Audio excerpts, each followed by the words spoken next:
Imagine a young emperor adored by the people, hailed as Rome's shining hope after years of Tiberius's shadowy rule. At first he gave bread to the hungry, games to the masses, and mercy to the condemned. They called him our little soldier, the golden child of Rome. But that same man, Caligula, would soon be remembered not as a savior, but as a monster. His kindness twisted into cruelty, his generosity into waste, and his laughter into something darker than madness. How did a beloved prince transform into a tyrant who demanded worship as a living god and bathed the empire in fear? This is the chilling rise and bloody fall of Caligula, Rome's monster on the throne. When you hear the name Caligula today, you probably think of madness, cruelty, and scandal. But that's not how his story began. Before he became Rome's most infamous ruler, he was seen as a symbol of hope, almost like a bright star in the middle of a dark sky. His real name was Gaius Julius Caesar Germanicus, and he was born in the year 12 CE into one of the most famous families in Roman history. His father was Germanicus, a legendary general adored by the Roman people, and his mother was Agrippina the Elder, a proud and strong-willed woman who carried the bloodline of Augustus, Rome's first emperor. From the moment of his birth, destiny seemed to wrap itself around young Gaius. He was raised in army camps as his father led legions across the empire, and the soldiers fell in love with the little boy in miniature armor. They nicknamed him Caligula, which means little boots because of the tiny military boots he wore while marching beside his father. To the hardened soldiers of Rome, he was like a lucky charm, a living reminder of Germanicus' greatness, and they adored him. But even in childhood, shadows gathered around him. His father, Germanicus, was more than just popular. He was adored by the Roman people in a way that made Emperor Tiberius nervous. Some even believed Germanicus was destined to replace Tiberius one day. That destiny was cut short. When Caligula was only 7 years old, Germanicus died suddenly in the east. Ancient rumors whispered of poison, with many blaming agents of Tiberius himself. The death of Germanicus shattered the family. Agrippina the Elder openly accused Tiberius of murder, and in doing so she made herself and her children enemies of the emperor. Over the years that followed, one by one, Caligula's brothers and relatives were destroyed. Some were executed, others forced into exile, and others died in mysterious circumstances. What began as a childhood of admiration slowly became a lesson in survival. By his teenage years, Caligula had learned the cruelest truth about Roman politics. Trust no one. To live, he had to smile when he wanted to scream, obey when he wanted to resist, and hide every thought that might betray his real feelings. His sharp mind became a weapon, but it was forged in fire and fear. Then came the strangest turn of all. The Emperor Tiberius, cold, paranoid, and feared by everyone, invited young Caligula to live with him on the island of Capri. Capri was no paradise. It was Tiberius's personal prison of luxury, a place where rumors of cruelty and perversion filled the air.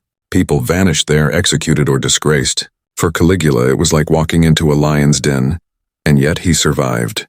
He played the role of the obedient grandson, flattering Tiberius, hiding his hatred, and never giving away what he really thought. He watched the old emperor closely, learning how power worked, how fear could control men, and how cruelty could silence enemies. Whether he liked it or not, Capri became his school of power. In 37 CE, when Tiberius finally died, Rome rejoiced. The Senate declared Caligula emperor, and at just 24 years old, the boy once called Little Boots was suddenly master of the Roman world. The people welcomed him as the heir of Germanicus, the child they had adored, the man who would finally bring Rome the golden age it longed for. For a brief moment, Rome believed. The streets were filled with cheers, sacrifices were offered to the gods, and the empire dreamed of a future filled with prosperity under their young, smiling leader. No one could have guessed that the man who entered power surrounded by love would soon drown that love in blood and terror. Caligula's beginning was filled with hope. His ending would become legend for all the wrong reasons. When Caligula first stepped into power in 37 CE, Rome exploded with joy.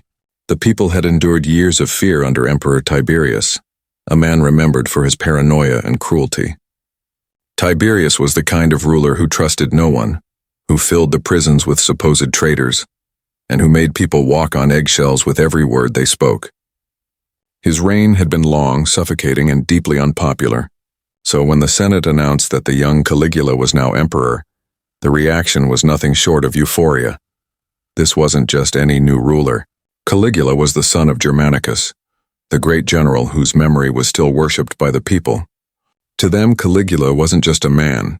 He was a living link to everything they loved and had lost. For the Roman people, his rise felt like destiny fulfilled. And at first, Caligula seemed to embrace this role with open arms. He began his reign by showering Rome with acts of generosity. He gave a massive bonus to the Praetorian Guard, the emperor's personal bodyguards. It was both a thank you and a clever move. If the soldiers were happy, his throne was safe. Then he turned his attention to the people.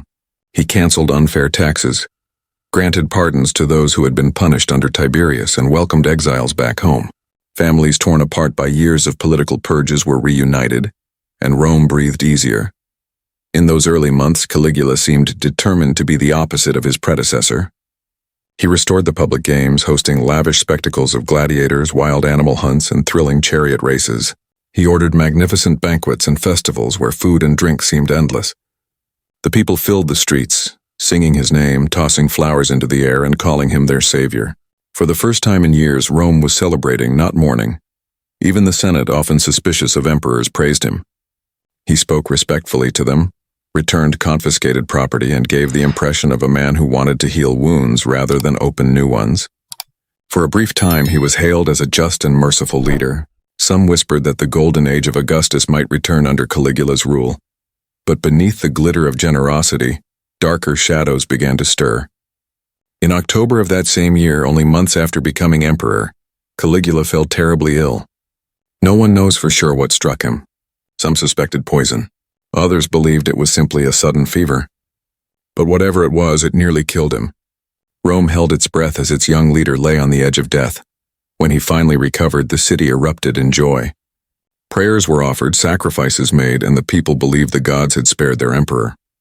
But those closest to him noticed a change. The illness had left a mark, not on his body, but on his mind. The young ruler who had once smiled at the crowds, who had forgiven enemies and reunited families, now seemed restless, suspicious, and darker in spirit. It was as if his brush with death had stripped away the mask of kindness and unleashed something far more dangerous. At first, the signs were small. A cruel joke here, a harsh order there. But soon, the man who had once been Rome's beloved savior would begin a descent that no one could have predicted. For in the aftermath of his illness, Caligula no longer seemed content to be just a man or even just an emperor. He wanted to be more, much more. The golden promise of his reign was about to twist into one of the darkest chapters in Roman history. The Caligula who rose from his sickbed was not the same man who had once charmed Rome. Something in him had shifted. Whether it was the lingering effects of illness, the toll of power, or a hidden madness finally breaking free, no one knew. But the change was undeniable. The generous young ruler was gone. In his place stood a man who seemed determined to test the very limits of power, cruelty, and human fear. At first, people thought it was strange eccentricity. Caligula began demanding that statues of himself be placed in temples, side by side with the gods of Rome. He didn't just want to be emperor, he wanted to be worshipped as divine. He appeared dressed as Apollo, as Mercury, even as Venus, the goddess of love, parading through the streets in theatrical costumes. To many Romans, this wasn't just odd, it was blasphemy. But no one dared laugh because to insult the emperor's godhood was to invite death. His arrogance stretched to the most sacred places. Ancient sources claim he wanted his statue placed inside the Temple of Jerusalem itself, a move that would have outraged the Jewish people and risked rebellion. The message was clear. Caligula was not content to rule Rome. He wanted the world to bow to him as a living god. But his cruelty was even more shocking. Caligula discovered that he enjoyed watching people suffer. Executions became entertainment. At gladiator games, when the supply of criminals ran dry, he ordered random citizens dragged from the stands and thrown to the beasts. Those who once filled the Colosseum with cheers now sat in terrified silence, never knowing if they would leave alive. He delighted in humiliating Rome's most powerful men. Senators, once the guardians of Rome's laws, were reduced to clowns in his cruel theater. He forced noblemen to run beside his chariot like slaves, and he mocked them openly in public. Those who resisted paid with their lives. The Senate, which had once cautiously praised him, now feared even to speak in his presence. His extravagance knew no limits. Banquets stretched deep into the night, with dishes dusted in gold flakes and wine poured like rivers. Vast sums of Rome's treasury vanished into his personal projects. Floating palaces, impossible construction schemes, and endless games meant only to feed his vanity. One story became infamous above all others, the tale of his horse, Incitatus. Caligula adored the animal more than most humans. He gave it a marble stable, a jeweled collar, and even fed it oats mixed with gold. Then, in an open insult to the Senate, he declared his plan to make the horse a consul, one of the highest offices in Rome. Was it madness? Was it mockery? Perhaps both. But to Rome it was proof their emperor had lost all reason, and yet through it all no one dared stop him. The people once so devoted began to whisper of fear instead of love. The Senate cowered, the guards obeyed, and the empire endured humiliation after humiliation. Rome had placed its trust in a savior, but what it received was a nightmare. Caligula was no longer Little Boots, the boy adored by soldiers. He had become the monster on the throne, and every day he seemed to push the boundaries of cruelty further. The question was no longer if someone would rise against him. It was when, by the year 41 CE, Rome had grown weary of its emperor. The man once hailed as a savior had turned into a tyrant who treated the empire like his personal stage.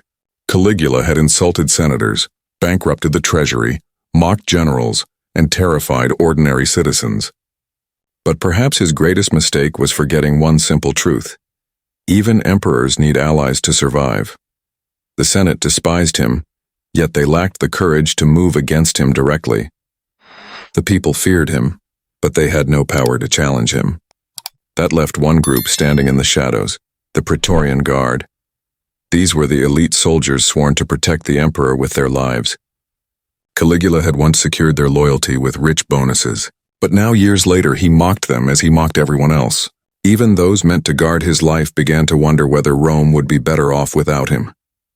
Among the guards, one man's hatred burned hotter than the rest. Cassius Chaerea, a senior officer. Caligula singled him out for cruel insults, ridiculing his voice, calling him weak, mocking his masculinity in front of others. Day after day, Chaerea endured the emperor's humiliations. Finally, he decided enough was enough. If the senators were too cowardly to act, then the soldiers themselves would take matters into their own hands. Quietly, Chaerea began to gather co-conspirators. Other praetorians, senators humiliated by Caligula, and even palace officials joined the plot. The plan was dangerous. Any mistake could mean torture and death. But Rome had reached its breaking point, and so had its guardians. The chance came in late January of 44 CE, during the Palatine Games. Caligula was preparing to watch a series of performances. The atmosphere in the palace was festive, but beneath the surface, tension rippled like a hidden storm. After leaving the theater, Caligula made his way through a covered passage leading back to his palace. The tunnel was dimly lit, echoing with footsteps. Around him were members of the guard, some loyal, some secretly plotting his death. As he entered the passage, Chaerea struck first. He lunged forward with his sword, driving it into the emperor. Caligula cried out, stunned, but before he could react, others joined in. Blades flashed, piercing again and again. The man who had mocked Rome, who had played God, who had terrorized friend and foe alike, collapsed in a pool of his own blood. The fury did not stop with him. His wife, Caesonia, and his young daughter were also murdered, their lives taken to ensure no heirs would survive. The conspirators had not just killed a man, they had wiped out a family. When word spread, Rome reacted with shock, but not sorrow. There were no mass riots of grief, no tears shed in the streets. Instead, people whispered that justice had finally come. Caligula, once the beloved Little Boots, had become the monster on the throne. And now that monster had been struck down by the very men meant to guard him. But Rome was not safe yet. With Caligula dead, chaos erupted in the palace. Senators saw a chance to restore the Republic, while soldiers searched for a new emperor. The throne of Rome was empty, and in the heart of the empire, power was up for grabs. Caligula was gone, but his death had opened another battle, one that would decide who ruled Rome next. When Caligula's body hit the ground that day in 41 CE, it wasn't just the fall of an emperor, It was the collapse of a dream, the end of a man who had once been Rome's great hope. Less than 4 years had passed since he took power, yet in that short time he had transformed from a beloved savior into a symbol of everything Rome feared in a ruler. His death did not bring peace immediately. After the assassination, chaos flooded the palace. Senators rushed to take control, whispering of restoring the republic, dreaming that the days of emperors might finally be over. But the Praetorian Guard had other plans. While the Senate argued, soldiers scoured the palace and found Caligula's uncle Claudius, trembling behind a curtain. They dragged him out, declared him emperor, and marched him before the Senate. Once again, Rome's fate was decided not by ideals or votes, but by the swords of soldiers. Caligula's reign had ended in blood, but his shadow lingered. Writers of the time recorded his name with venom, calling him insane, cruel, and depraved. Ancient sources painted him as a man who lost his mind after illness, as if the sickness had shattered something deep within him. Others believed the seeds of his madness had always been there, waiting for power to unleash them. What is certain is that Caligula became more than a man. He became a cautionary tale. His story echoed across generations as proof of what absolute power can do. He began as little Boots the child soldiers adored, the young heir cheered by the people. Yet by the end he stood as a god in his own mind, mocking traditions, humiliating leaders, and treating life and death as toys for his amusement. Rome never forgot him. Even centuries later, when people spoke of tyranny, Caligula's name was raised as the ultimate example of madness on the throne. His reign was short, but its memory was indelible. Where Augustus was remembered as the founder of empire, and Tiberius as cold and suspicious, Caligula was remembered as the monster, proof that even the brightest promise could decay into horror. And yet, some historians wonder if the truth was more complicated. Was every act of madness real? Or did his enemies exaggerate his sins to justify his assassination? Was he truly insane? Or was he simply too arrogant, too cruel, and too reckless for Rome to endure? We may never know for certain, because history is often written by those who survive. But one thing is undeniable. Caligula's story reminds us how fragile power can be. One day he was adored, his name sung in the streets. The next he was despised, cut down by the very men sworn to protect him. His life is a lesson written in blood, that when power goes unchecked, when cruelty becomes a ruler's language, the fall is only a matter of time. Caligula's empire died with him, but his legend never did. 2,000 years later, his name still whispers through history's corridors, not as a ruler who built or created, but as the emperor who became a monster on the throne. And so the story of Caligula ends not with triumph, but with blood in the marble halls of Rome. The young man who once walked into the empire's heart as a symbol of hope became the very shadow he was meant to erase. His name now lives as a warning. How power left unchecked can twist even the brightest spirit into something monstrous. Rome moved on, new emperors rose, and the empire endured. But Caligula's ghost lingers in every story of tyranny and madness, a reminder that greatness can collapse into horror in the blink of an eye. In the end, his legacy is not the games, not the reforms, not the fleeting moments of kindness, but the madness that consumed him, and the empire's desperate relief when he was gone.